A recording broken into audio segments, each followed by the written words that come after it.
Hello everybody and welcome back to yet another Sweden versus USA video. And in this video, we're gonna do something that I'm surprised I haven't done this yet, because this is something that is really interesting to me personally, and a lot of people talk about it in things that I've mentioned in previous videos and in the comment section below. And this is the cost of living in Sweden versus America.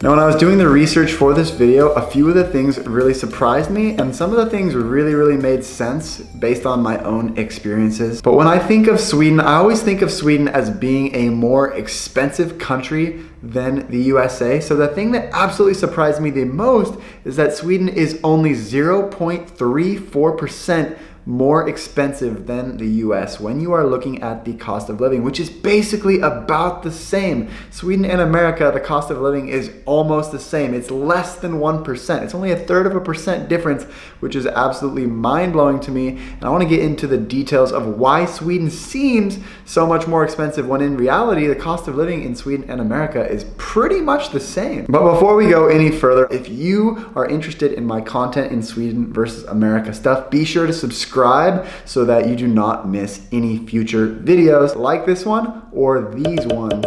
So now that that's out of the way, let's jump right into some more detailed comparisons on the cost of living in Sweden versus America. So this first thing has to do with the cost of housing and rent in Sweden versus America. And this is one that is not surprising to me at all. In Sweden, the rent is 31% lower than it is in America on average. Now, of course, you have to take into account that America is a huge country, and based on where you are in America, the rent prices are gonna fluctuate dramatically. If you live in New York, you're probably paying some of the highest rent prices in the entire world, and if you're living in rural Mississippi or Alabama, your rent might not be all that high. But on average, you can live pretty much anywhere in Sweden for a really affordable rent price. And this has to do with a lot of factors. One thing is that the American market is based a lot on supply and demand. So if there's a lot of demand to live in a certain place, the people that are renting their places out can dramatically increase the price if people are still willing to pay it. Sweden has a completely different, more socialist type of system where the government actually controls the rent prices of the first-hand contracts. But then what happens is there's a queue and a line of people waiting for places to live, which is not the case in America. If there was such a high demand, they would just raise the price. And this can have some huge consequences. Like in Stockholm right now, the waiting list to get a first-hand contract in the city of Stockholm is up to 20 years. That's right, I would have to be put on that waiting list around the time that I was born in order to get a place in Stockholm now. Now there are of course ways around this. You can sign for second-hand contracts, and if you know people, you can kind of finagle your way into the market, but it is much more difficult. But there are positive sides to this, that if you do wait long enough in line, you're able to get a place in a really nice area for very affordable, and some of those things are kind of unheard of if you go into the in-demand American markets like New York or San Francisco. You're gonna be paying a crazy amount. Now there are some places in big American cities that do have rent control, but like Sweden, those places are extremely tough to find if you haven't been there from the beginning. Now the second thing I want to talk about when it comes to cost of living are restaurants. Now on average in Sweden, restaurants are 6.41% higher than the cost of eating at restaurants in America. I'm gonna read you guys some figures here. If you look at the typical cost of a meal for two at a mid-ranged restaurant in America, that's gonna cost you about 50 bucks, whereas in Sweden, that's gonna cost you about $65.92.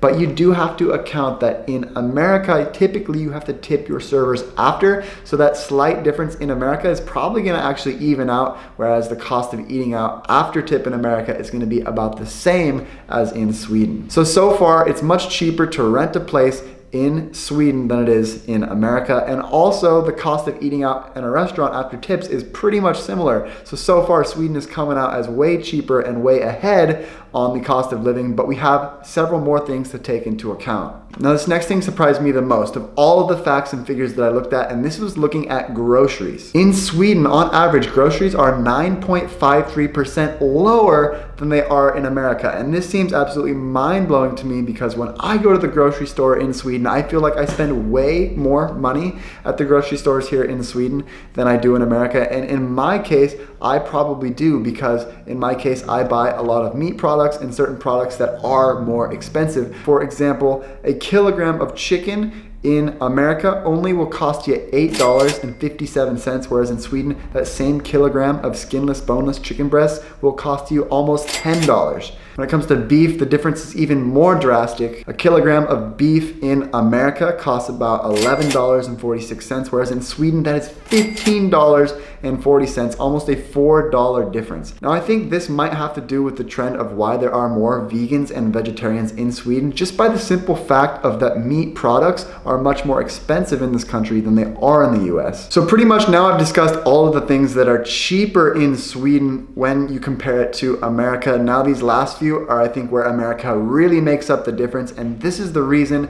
why Sweden seems more expensive to me than it really is. But these last few things include, for one, gas prices. That's too expensive. That is too expensive. Gas prices are drastically higher here in Sweden, more than double the cost per gallon. And if you look at the actual cost per liter, they use liters here in Sweden, the gas price per liter in America is only 70 cents. That's less than 10 crowns per liter in America on average, whereas in Sweden, you're looking at around $1.60 per liter. So over double. That is a drastic difference. And if you think about it, it makes sense that gasoline is cheaper in America because Americans are so reliant on cars. The public transportation systems are not nearly as good as they are here in Europe. And to go places in America, you really do need a car. And if gas prices were more expensive, it would make getting around and the logistics of doing things in America extremely difficult. So it's actually good that Americans do have lower gas prices. But in Sweden, I think people do drive less just because the public transportation here is so good and the prices of gasoline are so high. Another area where the US is way cheaper than Sweden is clothing. Now this one blew me away. The average price of Levi's jeans, to buy one pair of Levi's jeans in America, costs only $42, and in Sweden that is all the way up at $93. That is over double the cost of jeans for a single pair of jeans in Sweden. And I've noticed across the board that clothing seems to be quite a bit cheaper in America. Not quite as drastic as this jeans example that I just gave you, but it is generally more expensive to buy clothes here in Sweden. A few other things to consider are that in terms of fitness clubs, now it's important to stay healthy and work out and exercise and all of those things. Actually, on average, the fitness clubs are pretty much the exact same price in America and Sweden, around $36 a month on average. And then another one that you gotta consider with the cost of living is the cost of utilities. That's heating, cooling, garbage, electricity, water, all those types of things. That's actually more expensive in America as well. The average utility bill in America is around $148 a month, whereas that is only $71 here in Sweden. So actually, I think the cost of living here in Sweden, you're able to save a lot of money when it comes to the utilities and the rent, because with cheaper rents and cheaper utilities, you can make up a lot of money. And that's why I think I'm able to make ends meet so well here in Sweden. This place that I have here in the center of Norrköping is actually extremely cheap, and I'm paying about half of what I would pay in terms of rent and utilities that I would be paying in Portland. So when I go out and about and I look at the expensive prices to buy beer, go to clubs, and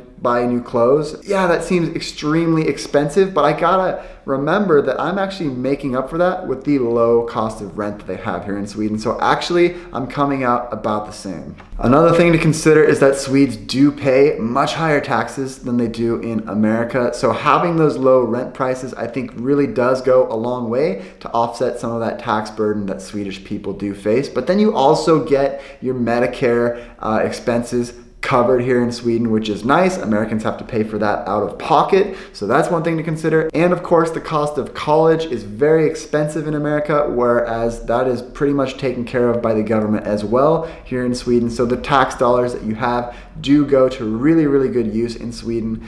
So in terms of taxes versus benefits, that also seems to come out about the same. So what's the overall conclusion? Which country is more expensive between America and Sweden? And if you break it down, it seems like actually the two countries are very, very similar. In general, the cost of going out, clothing, and certain commodity items are going to be more expensive in Sweden, but in Sweden they generally pay much lower rent prices and utility costs than they do in America. So really, I think at the end of the day, it comes out to be about even when all things are considered. So with that being said, guys, I'm gonna wrap this video up, and this was just a general comparison of America and Sweden. But if you guys are really curious and you enjoyed this topic, I would love to do some more similar videos. Maybe I can compare specific cities. I'd love to look at New York versus Stockholm, for example, or maybe Portland, Oregon, the city where I'm from, versus some different areas in Sweden, to really get a better idea. But I only want to do those videos if that's something that you guys would be interested. So leave a comment down below if you guys would like to see that. And with that being said, guys, thanks so much for watching. Subscribe if you're not subscribed, and I'll see you in the next video.